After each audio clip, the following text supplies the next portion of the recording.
Добро вечер во ТОП тема. Долго очекуваната добра вест за Македонија отворање пристапни преговори со Европската Унија што ја чекаме повеќе од 15 години стигна денеска, но дојде во оваа воредна ситуација за целиот свет додека е погоден од пандемијата на коронавирусот.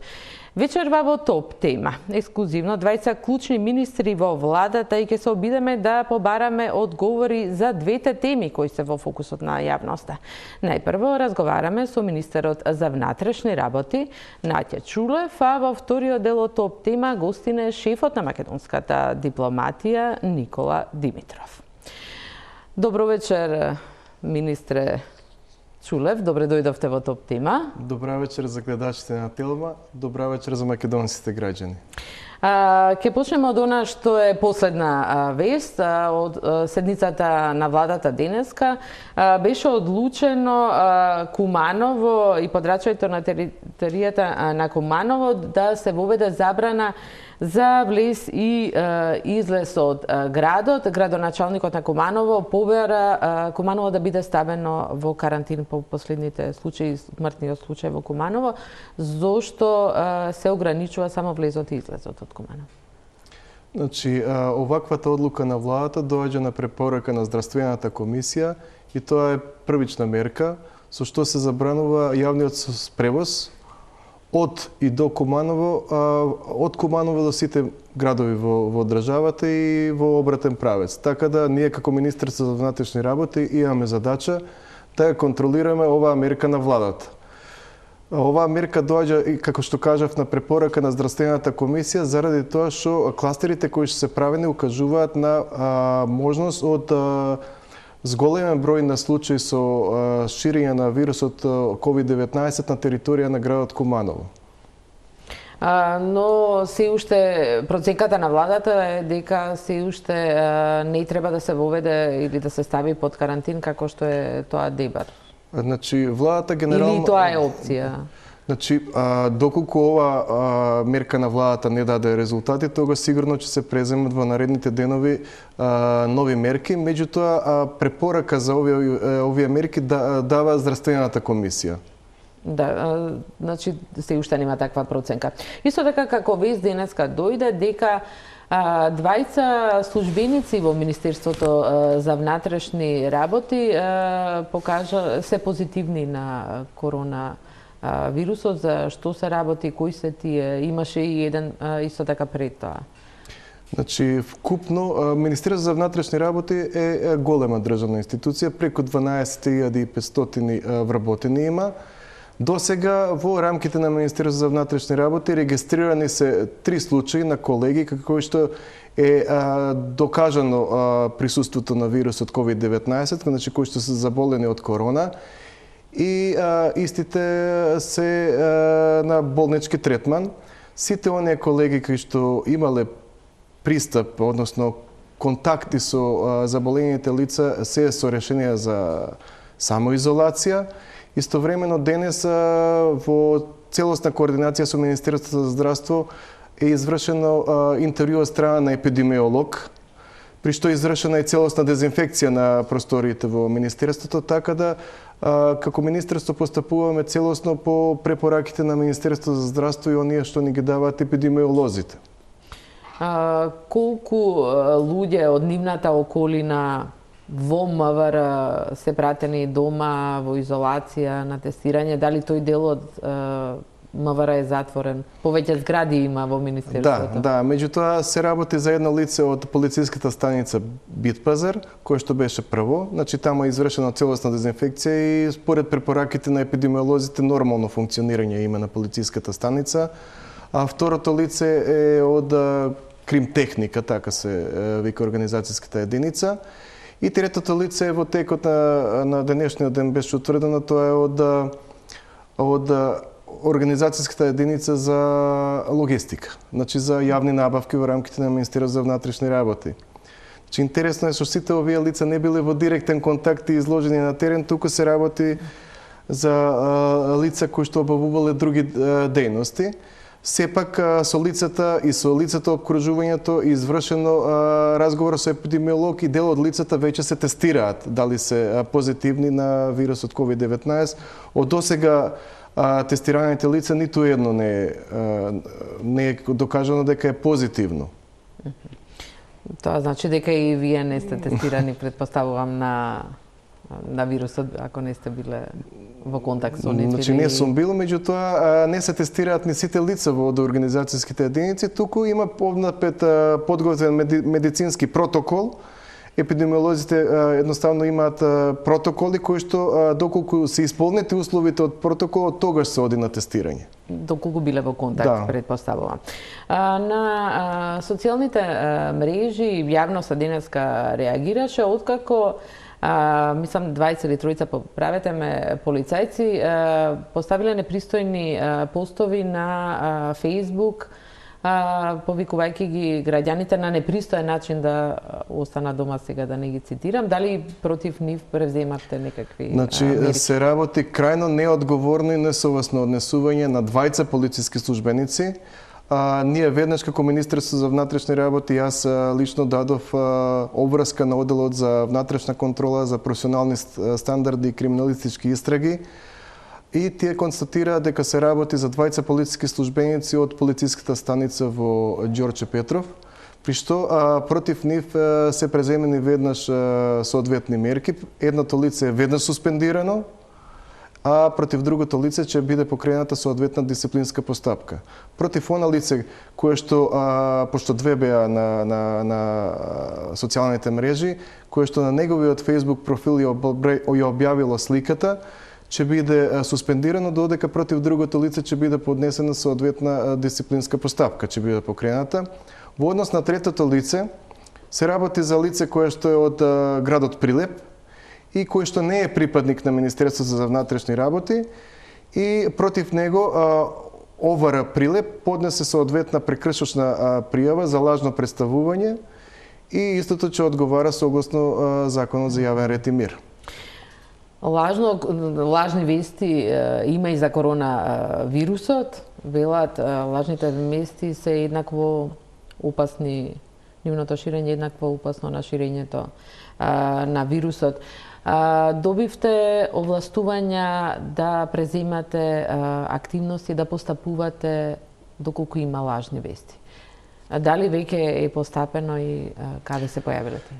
Една од обврските на Министерството за внатрешни работи е зачувување на јавниот ред и мир. Значи, тоа е спречување на паника и хаос меѓу граѓаните.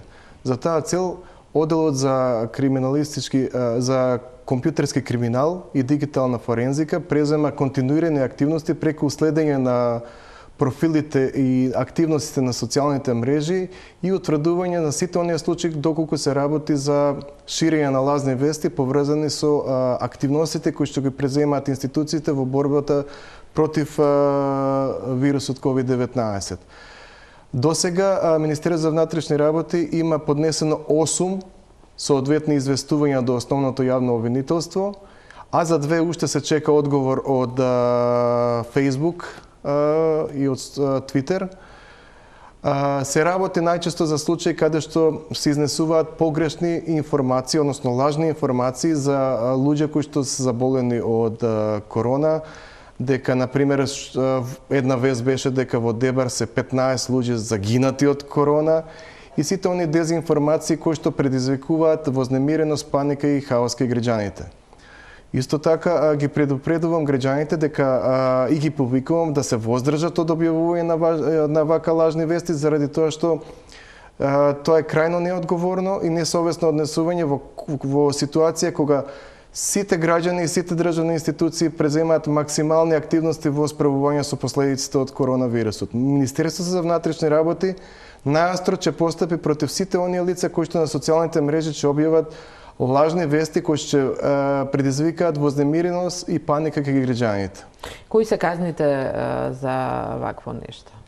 Значи, се работи за поднесоци доставени до основното јавно обвинителство и сега основното јавно обвинителство цени кои ќе бидат казните. Дали ќе бидат парични или казни затвор. На портали и медиуми тоа значи дека не имало покренато постапка од кај вас против медиум, интернет медиум, туку на социјалните мрежи. До сега се било на социјални мрежи. Полицајците практично се во првите, да речам, борбени редови на овој фронт против ширење на коронавирусот. Спроведувате огромна операција на цела територија на државата. Полицискиот час вечерва ќе биде трета вечер откако стапува на сила. Како поминува, што покажуваат контролите, се прекршували полицискиот час? Значи, Министерството за внатрешни работи веднаш по објавувањето на одлуката на владата за ограничување на движењето во периодот од 21 до 06, а сега од 21 до 05, меѓутоа сега имаме и дополнителна обврска за ограничено движење на посебни старосни категории, и тоа се лица над 67 години, на кои што им е дозволено движење само во периодот од 05 до 11, а подосна имаме дозволено движење за категории на лица под 18 години во периодот од 12 до 21 часот.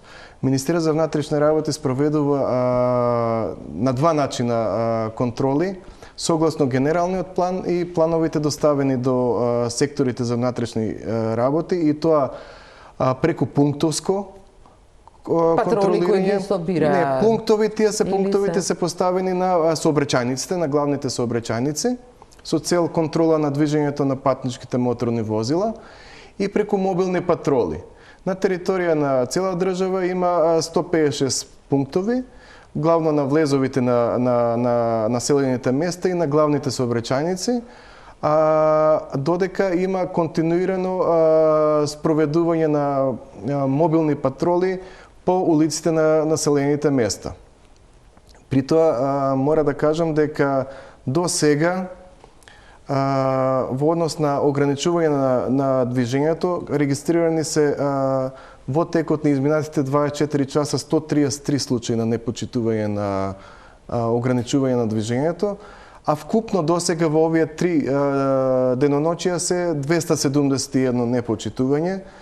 Значи, генерално полицијата во првите 2 дена имаше пристап додека граѓаните се информираа за мерката на владата и додека се навикнат на ова забрана на движење, а и додека бидат издадени сите оние дозволи од страна на Министерството за информатичко општество и администрација. Бевте потолерантни, да речеме. Да, бевме потолерантни.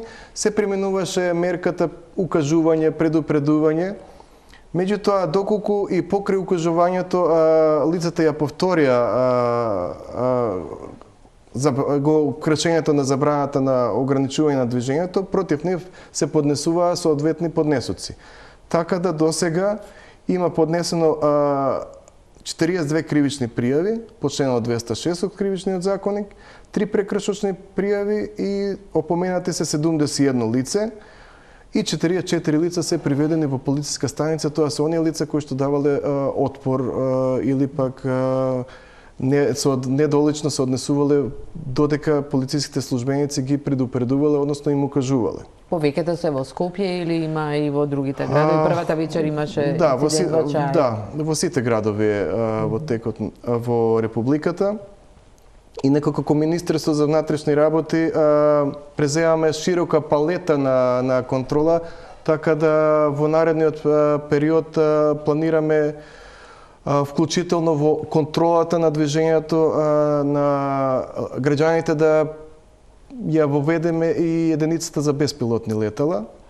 Така. Значи се работи за која практично не е во функција, пак практично не е да. во функција, заради тоа че биде од моја страна поднесено со соодветен акт за систематизација до владата со цел повторно ставање во функција на оваа единица. Се работи за беспилотни летала со високотехнички можности кои што буквално може да ја скенираат цела територија на државата и да не укажат за сите оние прекршувања, и така да имаме една мапа каде се најчестите прекршувања, имат големи можности, буквално можат и регистрацијата на возилата да ја видат. Така. Тие не се во функција, ние имавме нели во емисијата коти објаснување и вие објаснувавте зошто вашиот претходни сегашен премиер ги ставил вон употреба, дали сега очекувате? Па јас мислам дека сега колку финансиски средства се потребни, бидејќи тоа е било како причина? Леталата се во функционална состојба. Имаме платено и одржување на леталата. Тука се и операторите на овие беспилотни летала. Се што треба е само во функција да се стави единицата. Да биде по... дали има и полицајци кои не се во униформа, кои ги прават овие контроли, или се секогаш униформирани и за полицискиот час и за... ако не е тоа? Не е тајна. Граѓаните заслужуваат транспарентно работи Министерство за внатрешни работи. Министерство за внатрешни работи е ангажирано и во контрола на лицата кои што имаат решенија за самоизолација и решенија оно што значи здравствен надзор за изолација. Во моментот решенија за здравствен надзор, односно за изолација, има 1105 на територија на цела држава, додека бројката на решенија за самоизолација порасна на 8709. Како ги контролирате? Она што е интересно тоа е дека голема бројка е и таа бројка расте. Посебно ни расте на територија на град Скопје, што е нормално бидејќи Скопје е најголем град во државата. Има најмногу случаи во моментов. Да, и може да кажам дека до сега е утврдено непочитување од страна на 89 лица на овие решенија за самоизолација и изолација и се поднесени 113 кривични пријави, од кои што 19 по член 205 и 94 по член 206. Што прави полицијата кога ќе ги открие овие лица дека не ја почитуваат? Како постапува? Значи овака, согласно одлуката на влада, доколку се утврди дека овие лица не ја почитуваат, се несовесни, значи им се поднесува веднаш кривична пријава по член 206 и истовремено согласно најновата одлука на влада од пред неколку дена истите се спроведуваат во задолжителен карантин, при што трошоците за додека се во време на престојот на карантинот самите ги сносат. Така, овие кои се сместени во хотели? Во хотели, во други објекти, државни и приватни објекти.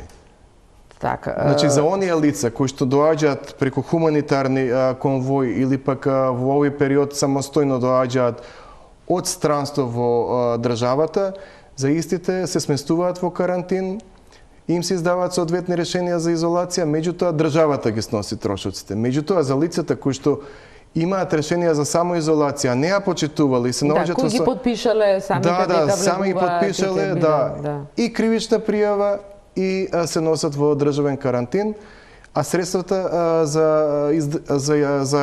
изхрана во државниот карантин самите ги сносат. Значи подобро да си останат дома во самоизолација, доколку прекршат и ќе плаќаат. Не само од репресивна гледна точка, туку од превентивна гледна точка, тоа е најдобро и за нив, и за нивните семејства, и за сограѓаните. Како да направиме малку, ќе се вратиме на карантинот. Спомнавме дека од вчера важи новата одлука за ограничување на движењето за лица над 67 години и под 18 години. Како тоа го контролирате и колку полицајци се само на тоа за тоа наменети? Значи, ние имаме зголемен број на припадници на Министерство за внатрешни работи. Во моментот големи ресурси од Министерството се сконцентрирани токму на контрола и спроведување на мерките на владата. Ова е нова одлука од вчера на владата, при што се ограничува движењето на лицата над 67 години, како што кажав, после 11 часот до 21 и обратно за младите лица. Целта е да има социјална дистанца помеѓу помладите категории и повозрасните категории. Да се спречи ширењето. Значи, припадниците на Министерство за внатрешни работи ги легитимираат лицата за кои што се сомневаат дека спаѓаат во овие категории и во овој период на истите им се укажува на мерката на владата и им се издава соодветно предупредување. Меѓутоа и се заведуваат. доколку ја повторат истите мерки, истите грешката, односно не ја почитуваат одлуката на владата, тогаш против истите ќе се поднеси соодветна кривична пријава по член 206 од Кривичниот законник. Тоа е за сите оние лица над 67 години, меѓутоа иста таква мерка ќе се поднесе и за децата во старосна граница од 14 до 18 години. За оние категории на граѓани под 14 години, деца, за нивните родители. Да, за нивните родители поради негрижа и на родител-старател. Меѓутоа, првично на истите, значи на детето под 14 години ќе му се земат соодветни податоци, истото ќе се упати дома, а подоцна ќе се повика родителот во полициска станица во присуство на детето да му се издаде предупредување. Добро. И тука претпоставам дека има некаква толеранција бидејќи допрва почна. Денеска издадовте едно соопштение дека лицата кои има закажан термин за издавање на пасоши, доколку терминот е во време трајање на забраната на движење, тие би можеле да дојдат во било кој термин и ќе бидат примени. Тоа значи дека не треба да го почитуваат терминот, но да го почитуваат ограничувањето. Ако некој има 70 години, има закажано сликање за пасош во 14 часот, како да постапи? Ова известување на Министерството за внатрешни работи е токму во насока на почитување на одлуката на владата.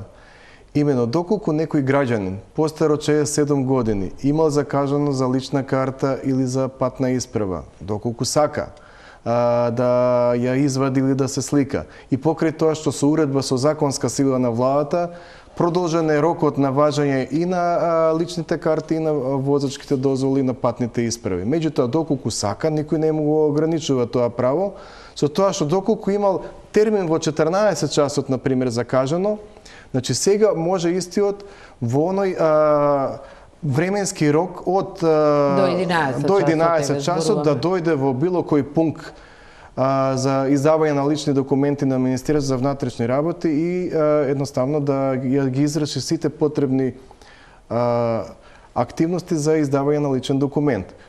Дали стигнаа пасошите? Новите пасоши? Пасошите нови стигнаа. Оделот за информатика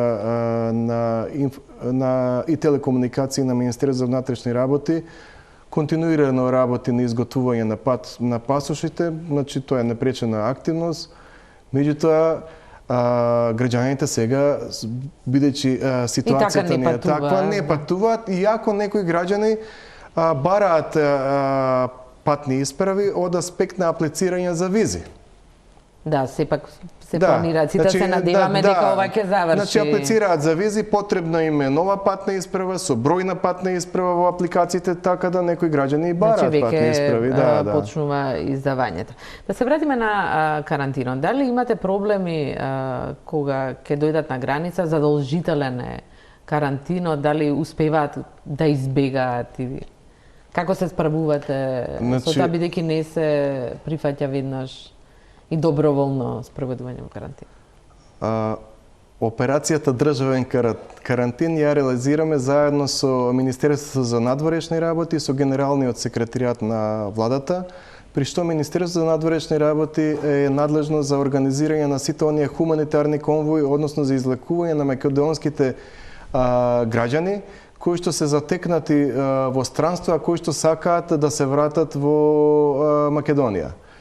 Додека Генералниот секретаријат е надлежен за изнаоѓање на државни и приватни објекти кои што би служеле за намена државен карантин. Меѓутоа полицијата го спроведува. Да, полицијата ги пречекува македонските граѓани кои што ќе пристигнат на државните граници и од таму по посебни безбедносни процедури и протоколи ги спроведува до местото каде што треба да бидат во државен карантин. Истовремено, како Министерство за внатрешни работи, сме должни да ги обезбедуваме овие лица во државниот карантин. И тоа, како надворешно обезбедување, така и обезбедување по спратови на објектите каде што има државен карантин. Очигледно, не знаат луѓево точно што е карантин. Денеска пишува и нам ни се обраќа како медиум, пишуваат на социјалните мрежи дека еве во Михајлово, во одморалиште каде што се сместени последните кои пристигнаа на Деве Бајр пред 2 дена, се жалат дека условите се лоши, дека не можеле, иако е тоа одморалиште, и дека не можат да излезат никаде, дека мора да седат во соба, очигледно дека не разбираат што е карантин. Значи, државниот карантин е исто како да сте дома, во самоизолација. Значи, буквално без разлика дали сте во одморалиште, во хотел, значи има повеќе објекти. Вие мора да бидете во собата, каде што ви се доставува храна во собата и исто така може да примате пратки од надвор. Значи, пратките се доставуваат до собата и после лицето кое што е во државен карантин ги зема. Има ограничено движење, меѓутоа и да сте со решение во самоизолација во станот, вие исто така од станот не може да излекувате. Со тоа што сега сте во хотелска или во соба од маралиште, а инаку дома сте во стан или во куќа. Граѓаните мора да се навикнат, во крајна линија тоа е за нивно добро и за добро на целата држава, само на тој начин може да се спречи ширењето од доколку би се шетале во хотелот, може би доволно е да е еден заразен.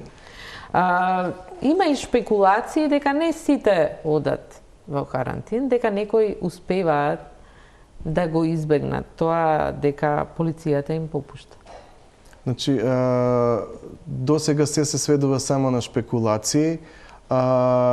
Заради овие шпекулации, ние во рамките на Министерството за внатрешни работи формиравме координативно тело, кое што координативно тело секој ден, 7 дена во неделата, со почеток во 8:30 часот, имаме редовни состаноци.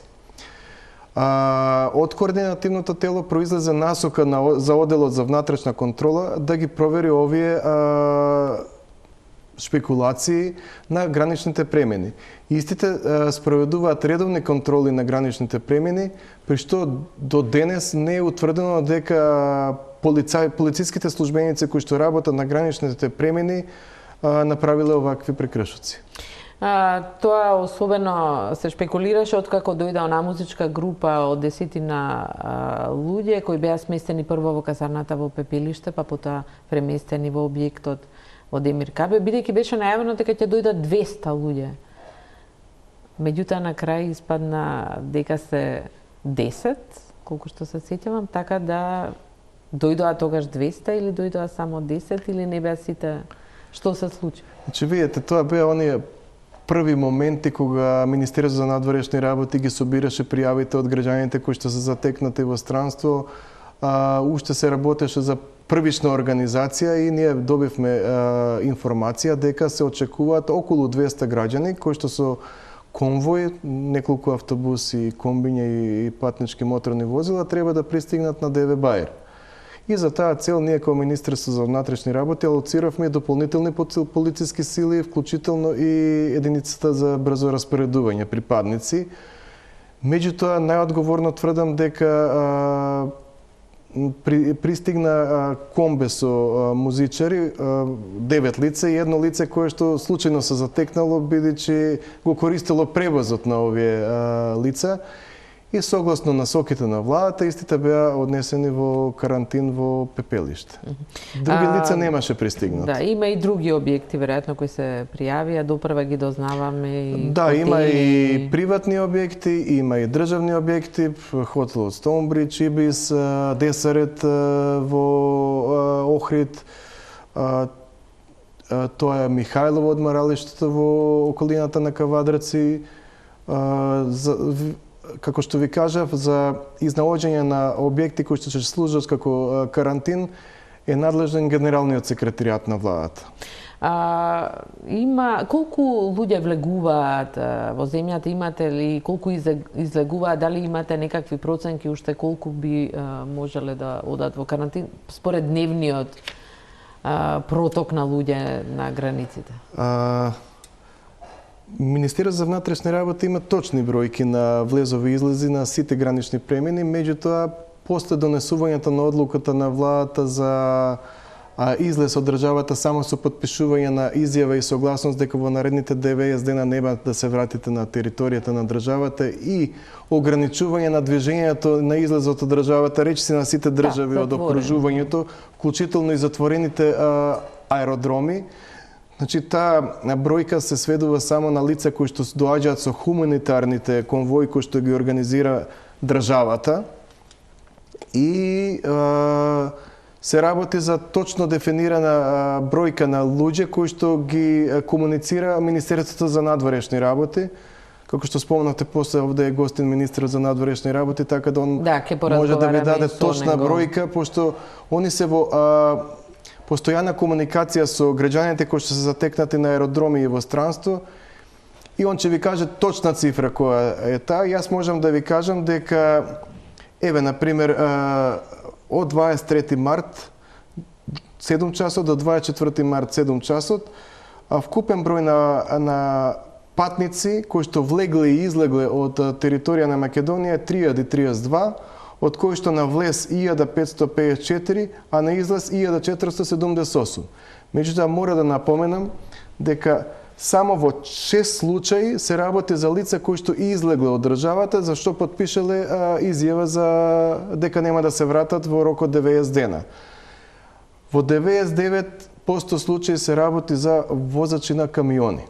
И тоа странски државјани и македонски државјани. Знаете дека товарниот сообраќај, односно превозот на стоки, нема ограничувања и се работи за возачи на камиони, при што е дозволено во едно товарно возило да има најмногу двајца патници. Значи возачот и совозачот, заради тоа што на големи дистанции истите се менуваат. И не имаме точна цифра колку камиони поминале со еден возач, колку со два камиона, колку се македонски возачи, а колку се странски возачи. Меѓутоа, патници како патници нема веќе. Значи, се е тоа стриктно ограничено и регулирано. Сега заедно со армијата веќе почнавте да ги контролирате и граничните премини, пограничните области, чување објекти. Дали е таа организација сосема завршена и распоредени се заеднички патроли, поединечни, како тоа функционира? Значи, целокупната правна рамка е веќе заокружена, имаме указ од претседателот на државата. На влада донесовме соодветна уредба со која што на армијата до трајањето на вонредната состојба и се даваат полициски овластувања, че да може да ги извршува задачите од делокругот на Министерството за внатрешни работи. Ние формиравме заеднички оперативен штаб армијата и Министерството за внатрешни работи и веќе реализираме на терен заеднички активности. Првично, армијата му асистира на Министерството за внатрешни работи во делот на обезбедувањето на границата, во делот на зелениот појас, при што имаме заеднички патроли. И тоа ни овозможи ослободување на значителен број на полициски службеници да се вклучат во секторите за внатрешни работи, во градските подрачја за контрола на мерката за изолација и самоизолација и другите одлуки на владата. Истовремено, армијата на државата ги презема обезбедувањето на витални објекти. Тоа е во 50%, значи 50% има припадници на полицијата, 50% со припадници на армијата и тоа на владата, на собранието, резиденцијалните објекти на државата, потоа разни складишта и магазини, хеликоптерската објект Брест во Петровец. И исто така, оно што е посебно битно е дека армијата презема целосно обезбедување на КП Дом Идризово, кој што претходно го обезбедуваше единицата за брзо распоредување и истражниот затвор Скопје во населбата Шуто Оризари. Кога ги спомнавте затворите и отаму се јавува затвореници, се јавија од оној слободен ден кој одат слободен, како се вели, одел, каде што одат на викенди, тие велат никој не ги проверува, стравува дека можеби некој може да го внесе вирусот и во затворите. Значи, владата сериозно размислува и јас веќе дадов предлог да, кој што најверојатно ќе се донесе наредните денови, значи, ограничување на посетите, заради тоа што затворите може да не се претворат во жариште на корона. И мислам дека во текот на наредните денови владата би требало да донесе некоја одлука за ограничување на движењето на затворениците, вклучително и посетите. Да, но тие се жалат и дека има повеќе луѓе во една келија. Билам стравуваат од многу такви случаи, велите, што ќе донесат. Зошто се инсистирате на поригорозен полициски час? Дали уште инсистирате или сметате дека ова доволно? Јас инсистирам од самиот почеток на поригорозни мерки, не само во смисла на ограничување на движењето, туку и на други поригорозни мерки, заради тоа што несомнено сите показатели одат. Како Министерство за внатрешни работи имаме увид во тие решенија за самоизолација и во изолација и во сите други активности на терен, така да бројката на решенија за самоизолација и изолација постојано оди по нагорна линија, исто како што оди по нагорна линија и бројот на заразени од коронавирусот. Што би било поригорозно? Па поригорозно е ограничување на движење во текот на целокупниот викенд. Заради тоа што тогаш има најмал број на економски активности, а и најголемата интеракција помеѓу луѓето е токму за период на викенд. Иако е непопуларна мерка, граѓаните мора да сватат дека само на тој начин може да го зачуваме здравјето и граѓаните. Полициски час за цел викенд или ограничување на движење во паркови? Значи овака, полициски час не постои, значи има ограничување на движењето. Добро. Значи тоа е ограничување на движењето во периодот на цел викенд, ако ме прашате. Иако се непопуларни мерки, јас би бил непопуларен министер, меѓутоа сметам дека е тоа начин како да се зачува здравјето и животот на луѓето. Истовремено јас се залагам за проширување на овој ограничување на движењето од 18 до 5 часот. Значи 5 часот ќе се избегне гужвата во автобуси, заради тоа ја презема мерката таа влада, а од 18 часот луѓето ќе си дојдат од работа, го има тој период од 16 до 18 и после тоа ќе може да се спроведе мерката. Нормално дека оваа мерка не би важела за сите економски субјекти заради тоа што не смее да страда економијата во голем обем. Тука би завршиле со нашиот разговор. За крај, денес дојде добра вест од Брисел, како ја коментирате почнување преговори? Па јас се радувам што конечно Македонија не ја држи сребрениот медал, нели? Турција има златен медал во чекањето пред портите на Европска унија. Конечно ни се оствари онаа желба за што имаме консензус на ниво на држава.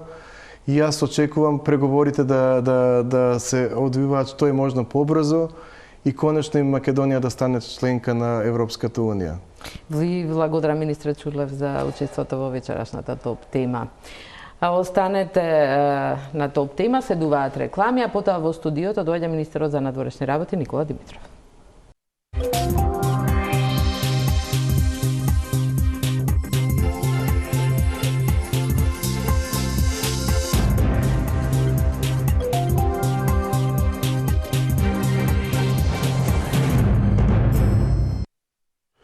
Гледате топ тема. Добро вечер за министерот за надворешни работи Никола Димитров. Добро вечер. Добра вест од Брисел. Вест што ја чекаме 15 години. Просто да не поверува човек после се што поминавме и во октомври. Се изгуби секаква, да речеме, и надеж. Остана се на вас и доаѓа среде пандемија со коронавирус, каде што сите очекуваме лоши вести, стравуваме од лоши вести секој ден. Стравуваме од она што го слушаме во светот, но ете, Европската унија сепак одлучи да ни даде датум. Да. Не датум, да отвори преговори. Одлука. Донесе одлука да почне преговори. Ке зборуваме веројатно повеќе за тоа и јас сум така. Како се бориме 15 години да почнеме преговори, првата препорака пред 11 години. За НАТО се бориме од 2008-12 години и сега во една недела пробивме ЕУ патот и конечно ќе се подигне македонското знаме во НАТО во седиштето во Брисел. Кога ќе биде тоа? Тоа ќе биде оваа седмица. Околу 30. Формално правното членство ќе биде во моментот кога ќе го депонираме инструментот за ратификација на Вашингтонскиот договор во Стейт Департментот, што ќе се случи неделава. Значи, Така што сега да не расипувам гледам вести дека од напред. Да не Тоа што да не ни дојдат добри има вести има една порака тука, како што шпанскиот сенат најде сила да потроши внимание и енергија, да направи преседан, да донесе одлука со гласање од далеку и да ни го ратификува нашето членство во НАТО, така и Европската Унија сред ова време, не време, многу од земјите членки се тешко погодени, сепак најде сила, енергија, време да ја држи агендата, да оди по планот и да испрати ваква убава порака и кон македонските граѓани, и кон граѓаните на соседна Албанија, меѓутоа и кон целиот регион. И убава е во ова темница да имаме и една светлинка што сега појасно свети. Рековме не датум, ова е дефинитивна одлука, сепак треба да ја потврди Европскиот совет, односно лидерите на европските, на членките на Европската Унија, кои не се состануваат пак заради ситуацијата, како ќе тече тој процес? Бидејќи во Европската Унија практично и нема преседани за ваква работа. Да, но сведоци обично сме на преседани. Министрите на овие Советот за општи работи се среќаваат во живо и одлучуваат. Тие сега дадоа политичка согласност преку видеоконференција. Веднаш после тоа почна писмената процедура со прашање, со согласност, таа ќе заврши утре. И ние имаме формална одлука на Советот за општи работи утре, која што политички ќе ја потврдат лидерите повторно преку видеоконференција. Меѓутоа, во вакви услови се очекуваше дека ова тело, министрите, ќе пресечат. И пресекува. И пресекува. И во таа смисла, што ни кажаа? Носиме одлука да почнеме преговори со Северна Македонија, и даваме задача на Европската комисија да почне да работи на преговарачка рамка. При тоа нотираме дека комисијата има намера веднаш да почне да се бави со таа работа и штом се усвои преговарачката рамка, без одлагање ќе почне пристапниот процес за нас со првата меѓувладина конференција. Кај Албанија има малку... Датум е зборот што го споменуваме, датум не споменуваме денеска.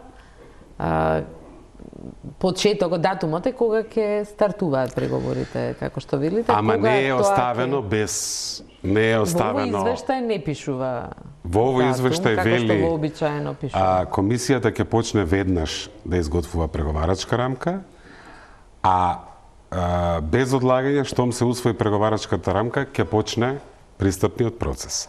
И при тоа, во делот на заклучоците кај нас, нема дополнителни услови. Да, значи, ние за разлика имаме од Албанија. Чиста одлука, безусловна одлука. Кога ќе почне, ќе зависи од комисијата, која што има нова методологија. Да. Тоа значи дека преговарачката рамка ќе биде врз основа на новата методологија на процесот, формулата како дојде до овој консензус после октомври, и ќе зависи веројатно и од општата ситуација со вонредните состојби на секаде. Да. Дали има некакви предвидувања, дали меѓувладината конференција, која разликата меѓу Македонија и Албанија во овој извештај е што меѓувладината конференција треба да се одржи кај Македонија, како што рековте, што е можно побрзо откако ќе биде усвоена преговарачката рамка. Кај Албанија ќе се одржи откако ќе бидат усвоени следниве работи, изборен законник, попис. Има еден куп, да не ги редиме на вистина цела, да речеме една страничка услови. Значи, меѓувладината конференција е датумот, да речеме, условно и кога го очекуваме. Колоквијално тоа со датумот сигурно. Да, ама толку го споменуваме, се обидувам да расчистиме. Ние сега бевме пред вратата. Они денеска одлучија да ни отворат вратата. Првата меѓувладина конференција ќе значи фактичко започнување на пристапниот процес. Тогаш ние влегуваме внатре во другата фаза. Меѓутоа веќе нема политички пречки, сите држави кажаа да, дадоа зелено светло и немаме предуслови. Да речеме да не го донесевме законот за јавно обвинителство, многу ќе беше веројатно дека тоа ќе беше предуслов. Ние немаме. Тие ја отворија вратата, рекоа комисијо работи на преговарачката рамка, тоа е како ќе се одвиваат пристапните преговори, и рекоа што ја усвоиме, почнуваме со Северна Македонија. Така што ова е една сериозно добра вест. Сега ние не можеме баш да ја примиме како што треба, бидејќи природно сите сме фокусирани, имаме поголема грижа, огромна грижа. Меѓутоа, ќе се справиме со таа грижа, ќе биде зад нас, а ова е еден процес што нас ни гарантира европска иднина. И конечно, малку да се надпреваруваме со другите држави во процесот, во реформските перформанси, колку не бива, како сме организирани и така. Попладнево разговаравте и со Џозеф Борел, шефот на дипломатијата на Европската Унија. Дали тука беа споменати и еврокомесарот Вархеј го спомена јуни како некако доколку не се случи нешто непредвидено, иако пандемијата со коронавирусот се е непредвидено, барем до сега. Ама доколку нема, дали јуни е некаков датум, тогаш има и совет, би требало да има редовно. Ке зависи од комисијата. Јас една од лекциите што ги научив во изминативе 2 години бе да бидам внимателен во проценките. Бидејќи ние оваа одлука објективно ја заслуживме и во јуни 2018 година, и во јуни 2019 и во октомври 2019. Јас мислам дека е честно да се очекува ние да почнеме оваа година пристапни преговори со првата меѓувладина. Ако успее комисијата тоа да го направи во јуни, веднаш потоа ќе ги почнеме. Меѓутоа, непредвидливоста со коронавирусот и кај нас влијае и во Европската Унија влијае. Важно е дека големата барикада е зад нас. Дека ние се пробивме. Дали Европската комисија веќе работи на методологијата, бидејќи тоа е еден дел, пред еден месец во Брисел беа кажани кластерите како начално наведени, меѓутоа многу непознаници се уште има. Сигурно имаат план, подготвени се, сега имаат мандат и задача од земјите членки да почнат. Самиот комесар на пресконференцијата и на Твитер, во твит кажа дека се спремни, го очекува ова и веднаш ќе се соочат со таа проблематика и ќе почнат да работат на преговарачката рамка. Јас со Борел зборував малку и за други теми, разговорот го побарав минатата недела. Не беше баш ова повод. Побарав поголема европска солидарност со целиот регион, вклучувајќи на и нас. Ние сме регион што географски е опкружен со земји членки, а вирусот не познава граници како што гледаме и нема национална припадност. И споменав за пренасочување на фондови и програми кои што се веќе одлучени или во тек, па и за дополнителна помош во справувањето и во борбата Дали има некоја проценка колку фондови, колку тоа би можело да изнесува? Пред да тргнам кон Телма, добив информација дека Европа во овој момент, како иницијална помош, ќе додели 69 милиони евра, од кои 3 милиони ќе бидат директна буџетска поддршка, 50 милиони ќе бидат за за опоравување на македонската економија 4 ќе бидат за најитните медицински пред се потреби во борбата со коронавирусот и мислам дека една бројка ми избега. Колку секако ќе дојде во Македонија. Да. Се во ова е за кај нас. За поддршка на мали и средни предпријатија исто има една сума, значи 53 и 9 има околу 8-9 милиони евра поддршка кон малите бизнеси. И ова е важна порака исто така. Во смисла на европската солидарност. Тоа се случува откако само минатата недела беше одлучено Македонија и другите земји од Балканот да не може да увезуваат медицинска помош. Не стана ни збор, беа исклучени од тие земји кои може да увезуваат, да речеме, и не беше Балканот воопшто споменат за помош. Што се случи во меѓувреме? Европската солидарност се доведува во прашање изминативе недели пред се почнувајќи од Италија кон членките меѓу себе, а да не зборуваме за Балканот. Што се случи? Европската унија така беше и со финансиската криза и со кризата на еврозоната. Реагира како голем танкер, сега се транспорт многу се бавам. Помагам, одглавувам, па ми доаѓаат такви зборови. Бавно врти, меѓутоа кога ќе се фати со проблемот има многу робусен настап. Прво, многу земји членки се директно погодени. И многу иницијативи се најавени. Например, Европската комисија ќе предложи еден многу голем фонд за борба против коронавирусот од 23 милиарди евра. Веќе преку Светска здравствена имаат една сериозна финансиска инекција.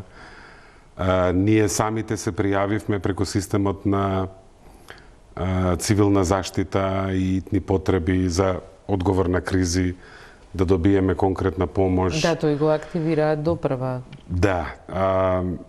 Значи, тоа е од една страна, штом се реорганизира, после тоа има многу сериозен настап.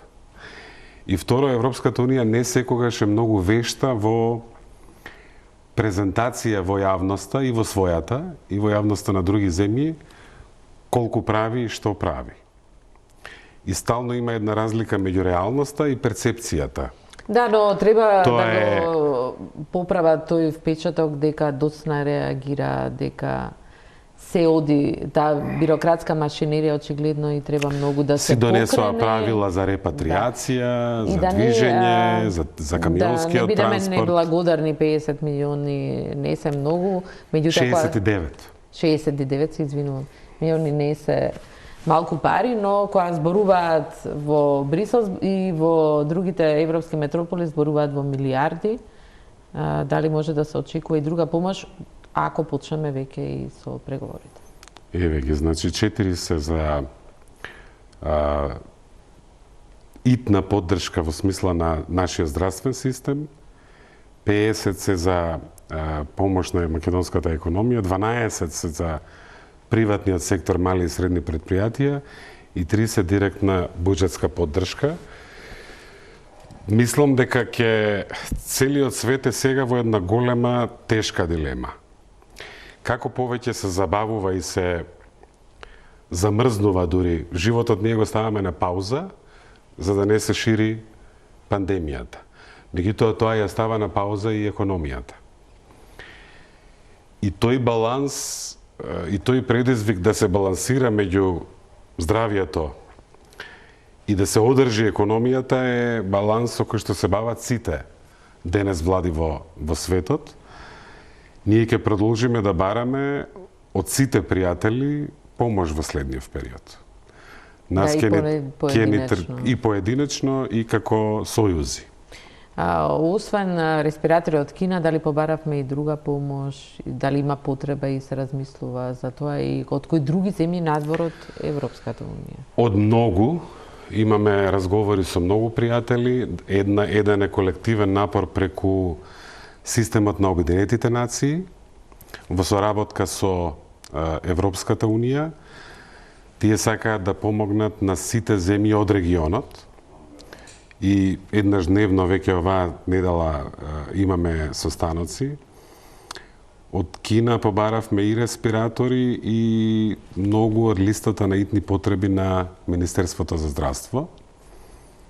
Да се надополнат залихите, маски, оние целосни, скафандери,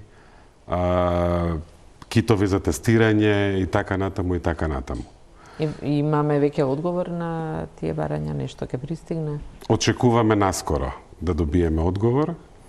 Имаме и со други земји. Сега не знам дали е умно и мудро со тоа. Мислам дека треба да се соопштува кога ќе се случи. Да, се разбира. Тука ќе направиме една куса пауза за реклами и се враќаме на разговорот.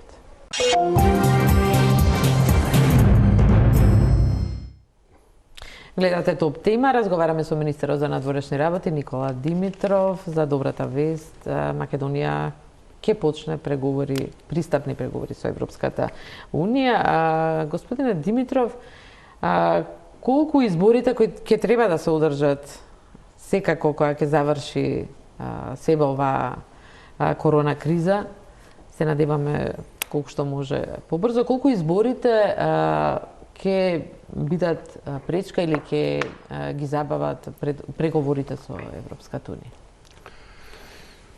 Па, Европската Унија е унија на демократии.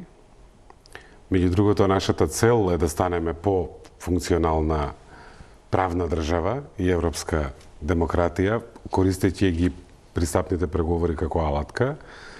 Јасно е дека во демократиите граѓаните зборуваат преку избори, така што тоа е сосема нормално, не мислам дека тоа ќе биде пречка.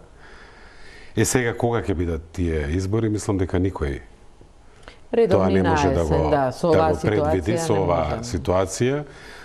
Кај нас ова толку некако преку ноќ не удри и целосно се смени чувството. Кај мене лично, кај моите колеги, кај граѓаните, тоа што ни беше многу важно, јас за ова ми беше толку голем фокус во изминативе 2 години, одејќи по главните градови на земјите членки, туркајќи работи дома, колку може. Целиот мандат практично... Па мандатот она што е важно, во крупната слика, ние со ова ја го затворивме наративот. Ние испорачавме тоа што го најавивме дека ќе се случи. И тоа е многу важно. Многу е важно и за здравието на нацијата. Ги решивме проблемите, почнавме со Бугарија, го затворивме големиот проблем со Грција, обезбедивме НАТО членство, го отворивме патот кон пристапните преговори, еве денес со Европската Унија и стратешките патишта ни се отворени. Сега ова, да, во овој период мислам дека ниту граѓаните, ниту и што е здраво и добро, политиката мисли на избори. Повремено се чувствуваат нијанси на обиди за политички поени, ама мислам тоа оди само на контото во негатива. Веројатно нашите политички лидери не се навикнати да бидат во втор план или на крајот. Имаме многу голем предизвик и мислам дека е единствено исправно, честно и до крај да пробаме да дадеме се од себе да се справиме со ова. Мислам дека е многу... Морам да ја прочитам и реакцијата на ВМРО ДПМНЕ, дека поздравува позитивната одлука на Советот на министри, а воедно го очекува датумот за првата меѓувладина конференција со земјите членки на Европската Унија. Како што се посочува, потребно да се исполнат голем број на реформи. Тука повторно го напаѓаат Зоран Заев и СДСМ со познатата реторика дека ја понижија, омаловажија и опустошија Македонија. И вела добрата вест за граѓаните што по следните парламентарни избори владата на ВМРО ДПМН успешно ќе ги спроведе преговорите и на брза трака ќе ја внесе државата во Европската Унија. Ваш коментар? Не можеме да не се смешкаме, да употребам љубезен љубезен збор на овие тези, без разлика колку сме ние навикнати да слушаме партиски соопштенија каде има зеленило, ама не во смисла на екологија, туку во смисла на незрелост и тези што немаат елементарен допир со реалноста. Мене таа теза, да речеме, не понижи. Нели, таму има, кои беа трите обвинувања? Понижи, опустоши... Омаловажи и опустоши Македонија. Да, сега. Прво, лидерот Мицкоски имаше изјава дека не се согласува со извештајот на Европската комисија објавен на 2 март. Значи, ова доаѓа од човек што не се согласува со Европската комисија. Тогаш не знам во која Европа ќе оди ДПМН. Не знам на која, што мислат кога велат Европската унија или Европа. Второ, ова понижи. Јас мислам дека за една нација која што ќе се соочи со својот проблем, нашиот голем проблем поради кој што изгубивме генерации беше разликата околу името со Грција. Мислам дека треба многу љубов и доверба во сопствениот народ, во македонскиот народ и сите други сограѓани, вие да кажете ова мора да го решиме, за да тргнеме напред. При тоа ќе најдеме начин да го заштитиме тоа што ни е најважно. Кој е стравот од додавката кон името Македонија, кое што сега е географско со Северна? Стравот е околу зачувувањето на идентитетот. Ние после Преспанскиот договор за прв пат имаме билатерален договор со Грција, кој што, каде што се содржи, меѓу другото е и потпишан на македонски јазик. И мене ми е жал што уште таа реторика постои. Тоа е таа... Поминаа години веќе, работата е завршена, уште има обид да се чепне таму каде што можеби кај некои луѓе не е, каде што уште боли, каде што од луѓе кои што изгради едно чудо споменици за да го зацврстат идентитетот, ама во многу погрешен век, кај луѓе што ја изгубија препораката од Европската комисија, која што 16-та кога беше или 15-та не дефинира како заробена држава, и затоа сега ова опустоши е многу не соодветствува со ова што Европа го кажува. И мислам дека ДПМН ќе мора да се престрои и да игра на други карти, тоа е нивна работа и нивен избор, ама мислам дека е многу тешко да велите ние исто така ќе одиме кон Европската Унија, ама се што Европската Унија кажува, немојте да верувате. А Европската Унија го пофали лидерството, изрази голема почит за Преспанскиот договор, ги кажа дека реформите ни се опипливи и одржливи и еве сега ни ја отвара вратата. И Кусо, уште едно прашање, колку очекувате Бугарија да стави пречка со оглед на декларацијата што усвои во собранието, инсистирајќи на спроведување на договорот? Билатералните прашања, без разлика дали се напишани или не се напишани, во политичка смисла влијаат на процесот на пристапните преговори и тоа ние за жал го осетивме најмногу на наша кожа. Ние сме најдрастичен пример во таа смисла, бидејќи изгубивме генерации заради билатералното прашање со Грција. Сега, ако земјата членка со земјата која што оди кон членство има улога само на притисок, тогаш од тој однос не може да излезе вистинско зближување и пријателство.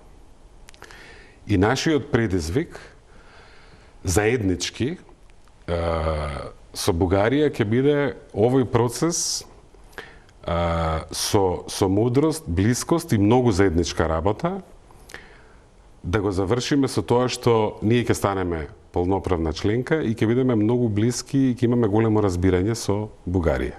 На начин кој што ќе ги зачува најважните работи на двете страни.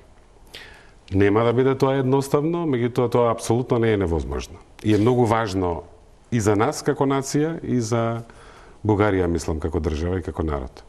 Од друга страна, со Бугарија, но и другите земји, наши соседи, многу близко соработувате и во овие денови, додека се спречува ширењето на пандемијата. Како министерство споменавте, имате многу обврски околу наши државјани, организирање на транспорт. Значи, таа соработка функционира со сите држави?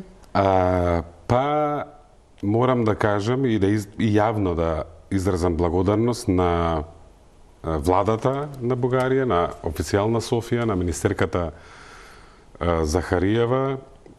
Имаме многу чести контакти и благодарение на нивната политика кон македонските државјани, ние имаме таму една отворена врата. Тоа нас ни е многу важно, бидејќи сме обкружени со земји членки. Почитувањето на регулативата што Европската Унија сама ја донесе, они воведоа привремена забрана за недржавјани на ЕУ, меѓутоа исклучок се недржавјаните кои што транзитираат на пат кон дома.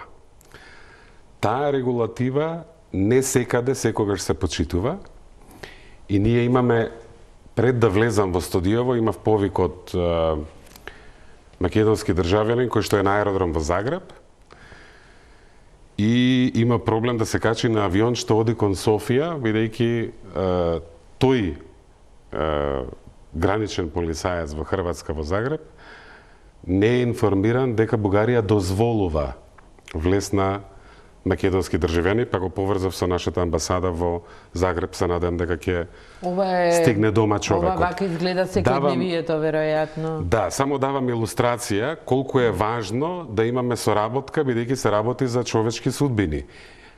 Имаше вчера успеавме да ги ослободиме, 3-4 дена имаше една група наши граѓани кои што беа во Истанбул на аеродром и не можеа ниту да влезат во Турција, ниту да се качат на друг авион. И некако успеавме, ама 3-4 дена беа во меѓупростор. Не беше целиот, тој голем аеродром, не беше целиот отворен новиот во Истанбул.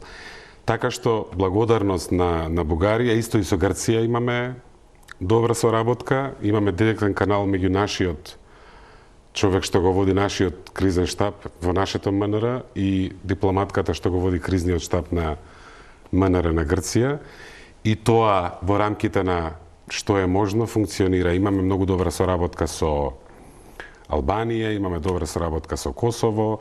Од Црна Гора донесовме еден конвој во раните утрински часови. Денеделата во 6 часот истече пријавувањето на наши државјани кои сакаат да се вратат, прифаќајќи се разбира да сите оние услови што ги кажа владата. Колку се пријави, уште колку граѓани чекаат да се вратат во државата и што организирате? Ние имаме вкупно, заклучно со 18 часот недела, 22 март, втор повик беше тоа, некаде околу 5000 граѓани кои што побараа помош да се вратат. Тоа е двојно од што спомнате? Да, првиот повик заврши со 2333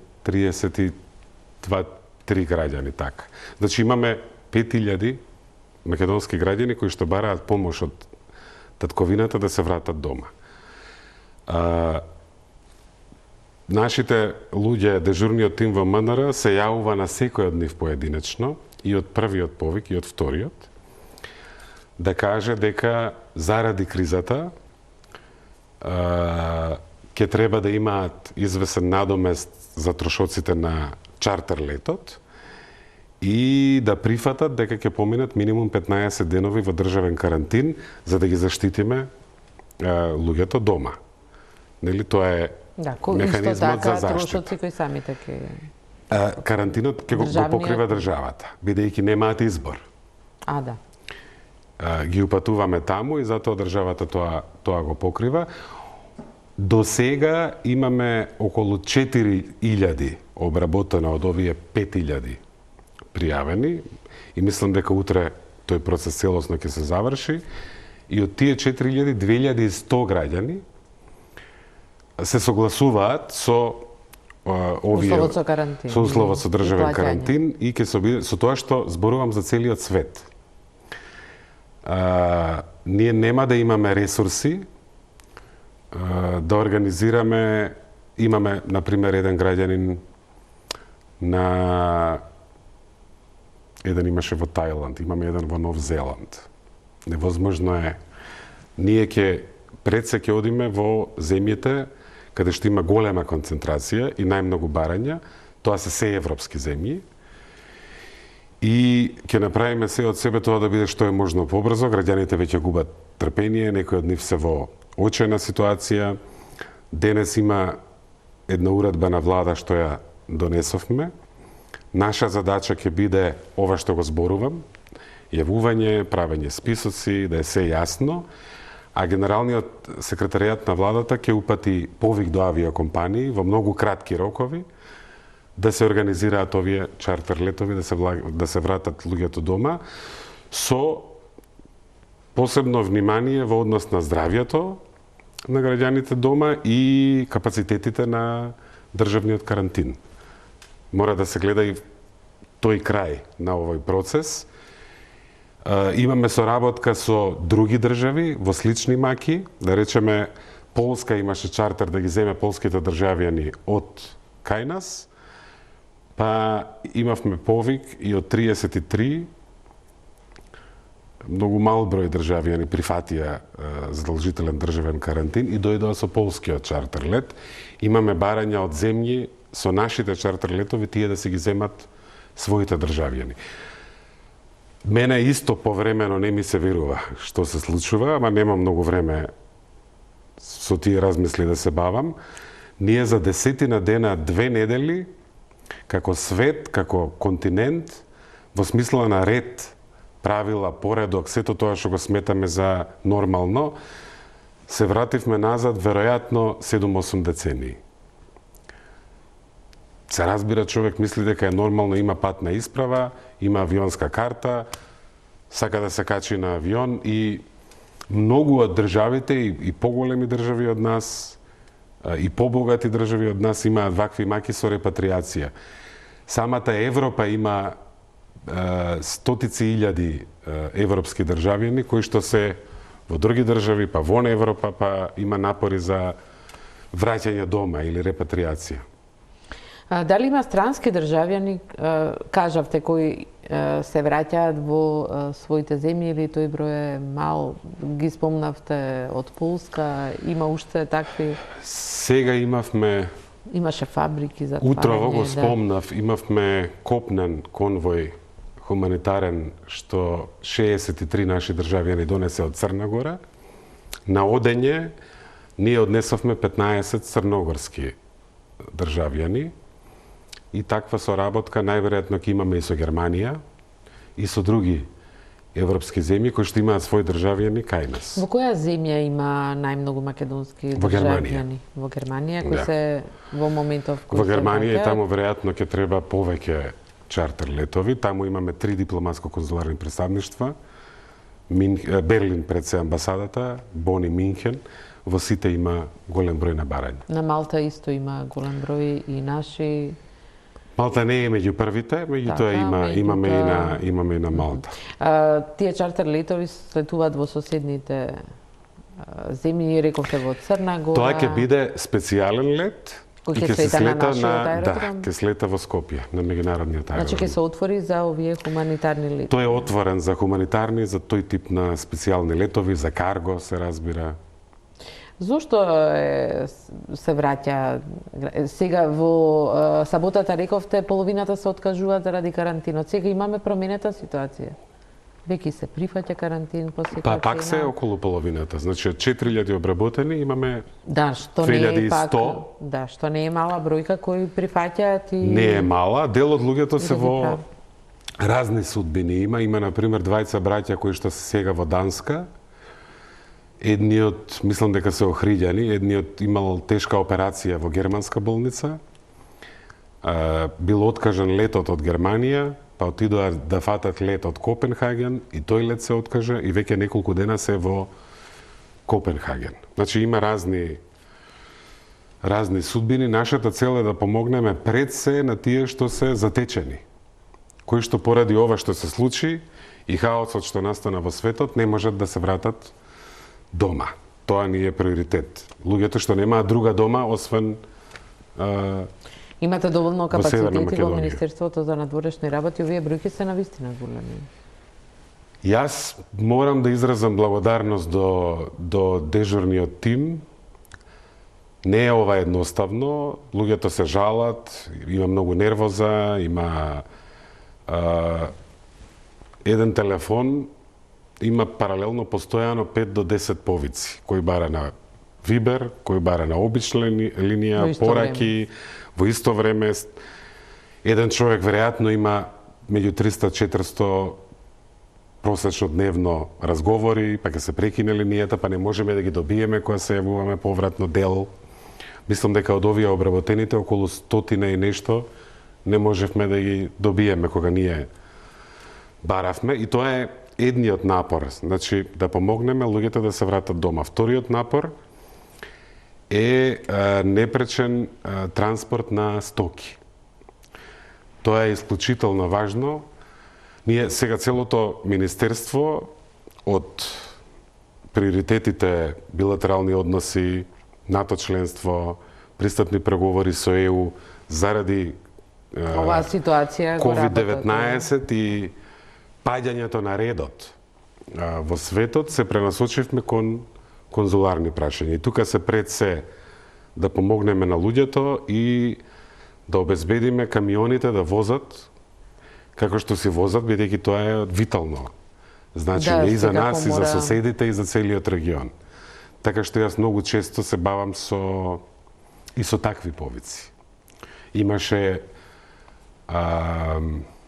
околу 3000 камиони од разни земји на италијанско-словенечката граница. Па имав разговори прво со новиот министер на Словенија, па после со други, бидејќи имаше едно затнување Австрија-Унгарија, па му се на австријскиот министер. И повеќето од нас главно со ова се бавиме во овој период. Што значи не сте вие единствениот, сите министри за надворешни работи во моментот? Да, не сум единствениот и не се зачудени кога се јавувам за камиони. Да, но тоа е сега приоритет. Да. Во секој случај и прославата за, да речеме, датумот што одамна се подготвуваше, ќе оставиме за оние подобри времиња. Ќе оставиме, да. Ама ја морам да признам дека денес не издржав да не можев до крај да се окријам. Среќен сум денес. Морам да се признам. Да, и покрај сите овие маки. Добра вест за сите нас. Ви благодарам за учеството во вечерашната топ тема. Благодарам и вам. Поздрав до гледачите. Тука е крајот на емисијата. Останете на Телма. Имајте убава вечер.